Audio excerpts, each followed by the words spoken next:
Sebuah video yang memperlihatkan sejumlah kendaraan parkir sembarangan di depan sekolah Labskol Rawamangun, Pulau Gadung, Jakarta Timur, viral di media sosial, pada Selasa, 23 September 2025.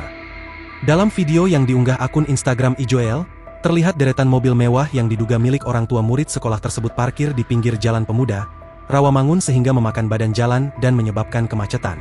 Pengunggah video juga menyoroti kondisi jalan yang semakin sempit akibat proyek pembangunan LRT di kawasan tersebut. Bantu edukasi wali murid agar sadar diri jangan bikin jalan makin menyempit, sudah gitu ditambah ada proyek LRT ya kan, makin mantep, tulis keterangan dalam video yang diunggah akun Instagram Ijoel.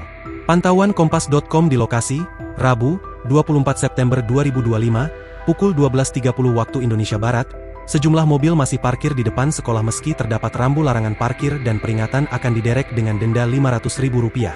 Petugas keamanan sekolah beberapa kali menegur pengemudi meminta mereka berputar terlebih dahulu, atau langsung masuk ke halaman sekolah jika anak sudah menunggu di gerbang.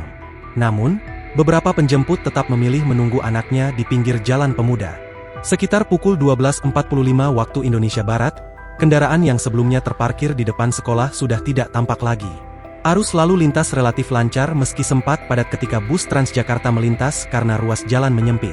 Sehubungan dengan video yang viral, Kepala Suku Dinas Perhubungan Jakarta Timur Reni Dwi Astuti mengatakan, pihaknya kerap melakukan penindakan di lokasi tersebut.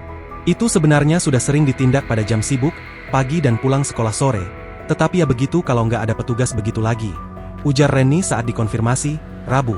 Ia menambahkan, Sudinhub akan menyiagakan petugas khusus pada jam masuk dan pulang sekolah, serta menyiapkan mobil derek. Download Tribun X sekarang, menghadirkan lokal menjadi Indonesia.